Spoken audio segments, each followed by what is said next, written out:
अस्सलाम वालेकुम dear students. उम्मीद करता हूँ कि आप खैरियत से होंगे।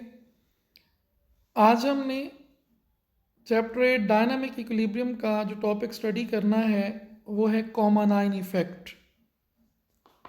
इससे पहले हमने कुछ आयोनाइजेशन कांस्टेंट्स पढ़े। Ionization constant of water KW पढ़ा, ionization constant of acid Ka पढ़ा, ionization constant of base Kb पढ़ा, और वो सारे हमने उनकी डेरिवेशन और उनको शॉर्ट क्वेश्चन के लिहाज से पढ़ा। आज हम एक और शॉर्ट क्वेश्चन पढ़ने लगे हैं, common ion effect.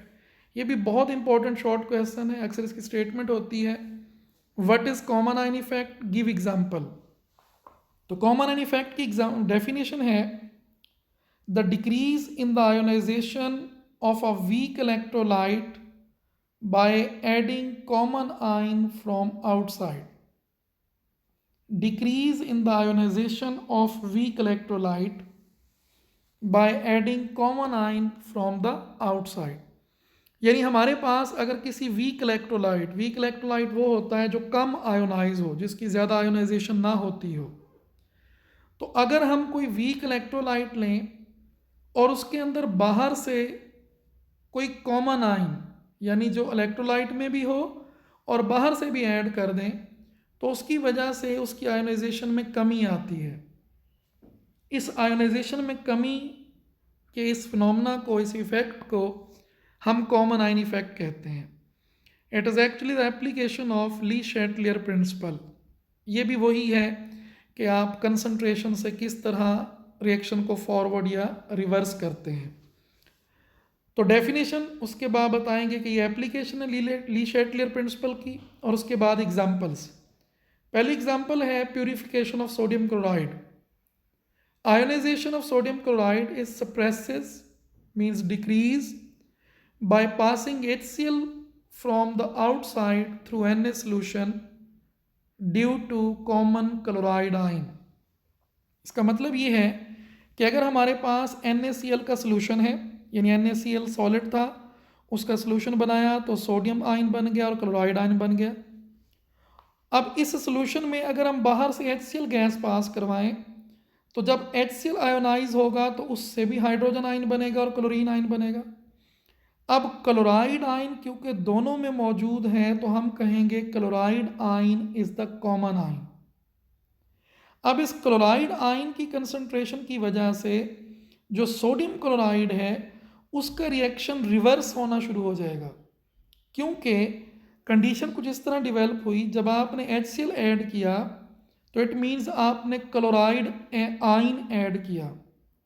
Chloride ion is one of the product in NaCl reaction. तो NaCl रिएक्शन को ये लगेगा कि उसके प्रोडक्ट में कुछ ऐड होना शुरू हो गया है, और जब प्रोडक्ट में कुछ ऐड होता है तो रिएक्शन रिवर्स जाता है। लिहाजा जो NaCl वाला रिएक्शन है वो रिवर्स होना शुरू हो जाएगा, और NaCl जो पहले डिज़ोल्व हुआ था उसकी आयोनाइजेशन में कमी आना शुरू हो जाएगी और वो क्रिस्टल बनना शुरू हो जाएगा। तो इस रिएक्शन को हम NaCl की प्यूरिफिकेशन के लिए भी इस्तेमाल करते हैं। दूसरी एग्जांपल है solubility of KClO3। KClO3 potassium chlorate. The solubility of less soluble salt potassium chlorate is suppressed, decreased by adding more soluble KCl यानी potassium chloride due to common potassium ion. इसी तरह से हमने पोटाशियम क्लोरेट को ionize करवाया, solution बनाया, potassium ion बना, chlorate ion बना ClO3 नेगेटिव। अब अगर इसके अंदर बाहर से हम KCl पोटाशियम क्लोराइड ऐड कर दें तो उससे भी पोटाशियम आयन बनेगा और क्लोराइड आयन बनेगा।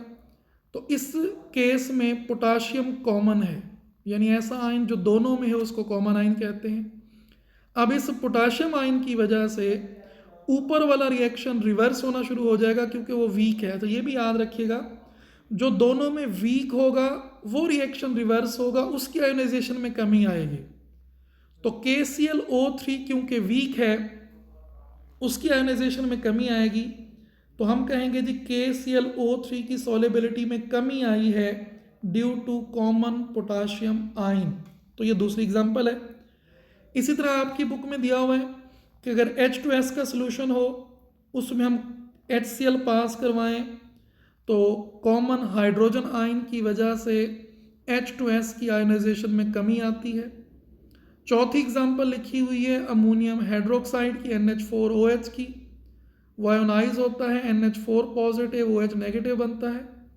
इसमें अगर हम बाहर से NH4Cl डाल दें तो NH4 पॉजिटिव आयन की वजह से इसकी भी सॉल्युबिलिटी में कमी आती है।